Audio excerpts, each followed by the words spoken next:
What's up you guys, I'm back at you with this video on my tips and tricks to how to get started paying off debt. So if you want to see my tips, please keep watching. One person was like, I want to pay off my debt, but I also feel like I should be saving money. My thing is, if you have debt, why are you going to save money? Because you're wasting money on the interest you're incurring. And even if you're not incurring any interest like on a card, eventually you will be. Like, there's only 12 months or sometimes 15 months of no interest on a card. So the longer you take to pay off it, the more money you're wasting. If your card is accumulating $20 in interest every month, that's $240 a year that you're wasting on, on interest. Nothing, basically.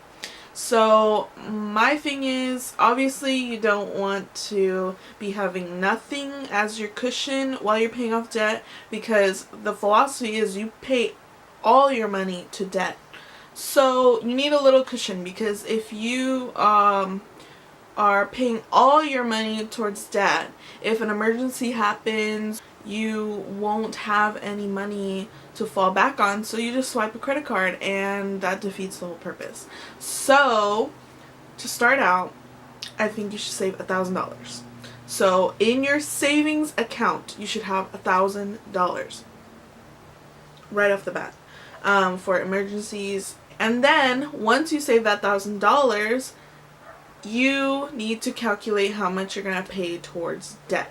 So say you make $3,000 a month, right? And lowball it. So for Felipe, sometimes he's at overtime. So we just took what he made without any overtime at all, and that was what we calculated. So we took Felipe's lowest income, we added it all up with my income, lowest income, and added it all up. And then what we got from that was, say for you guys it's $1,000 or $3,000. So you take $3,000 and you minus all your bills that you're not paying towards debt. So all of our bills include rent, phone, his car note, my car note, for now my student loans, and our car insurance. And with our car insurance, there's renters and life insurance in there. So those were the monthly bills that we had that weren't credit card. Really quickly, I forgot to mention groceries. We do accumulate cash flow through side jobs and things like that to have money for groceries, so that's not included in this, right? So yes, my car note and his car note and the student loans are debt, but those aren't pressing debt, so that's not what we're focusing on right now. Let me know if you want to see a video down in the comments below. I think I'm going to film an updated debt and what we're going to do after we pay our credit cards, because then we're moving on to our other debts. So let me know if you want to see that. I forgot to say, if you haven't checked out my debt snowball video, go ahead and check it out. It goes into more detail on what you should do.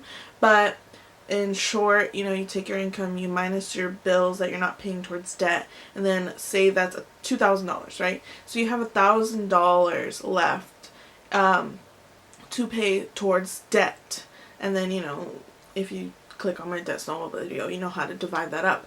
So you're living paycheck to paycheck basically, but you're being on your way to financial freedom. So me and Felipe are going to take 9 months, so those 9 months are sacrificing fun and vacations and buying things we really, really want. And that's only for 9 months, After those 9 months, we will be financially free of debt, credit card debt, pressing debt, and we will be able to save up money and buy, something we want, or save up money for a vacation, or, our long-term, our biggest goal ever is to buy a house. So we have this, in this savings, $1,000.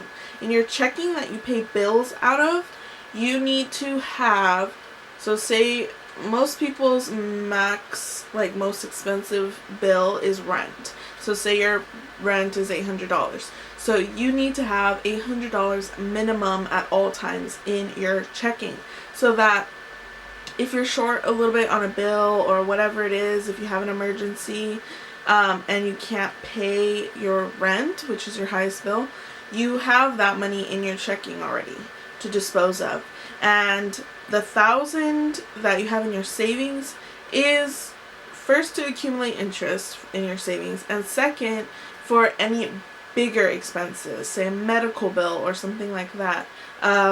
Your day-to-day bills should not be something that's an emergency because you're short on your check. We lowball our checks so that we do have a little more. Usually our checks are more than what we estimated, and that gives us money to put more in our savings or our separate savings. So our joint savings has 1,000, our joint checking has the minimum of our rent payment, and then our separate savings, you know, we take a little bit out of our checking every month, a little bit, maybe like $25 to $50, and put it in our separate savings, and that comes from our overage from our check estimation. Just make sure that you have those two cushions to fall back on, and honestly just go for it. Another thing that I wanted to mention really quick, because it is tax season, it's upon us, and if you are getting a tax return, if you're planning already to go on vacation or do something with that money that's important, then go ahead. I'm not telling you what to do, but if you don't have a plan for it yet, put it towards debt or put it towards savings, so that you have, you know, more cushion. But for me and Felipe, so you've seen in our debt snowball that we are putting $800 towards our debt. If our tax return is $800 or a little bit more, that puts us a whole month ahead of schedule on our debt, you know. So yeah, those are just a few tips. I know the tax one was just because it's tax season, but to get started, you know, you have a cushion, and then have an extra cushion, have a cushion on top of your cushion, and then like I said, lowball your income. You know, don't be afraid to tackle your debt. I know to look at your bank account and be like, oh my god, I don't have any money in there. But I promise, when you log into your, you know, credit card to pay it, and you pay a chunk of it, it's gonna feel so good to like have relief. Actually, this morning me and Felipe just paid a really big chunk of one of our credit cards, and we're like we paid more than half of what it was, and it just feels so amazing to know that next month we will be completely free of that credit card and not have to worry about paying it anymore.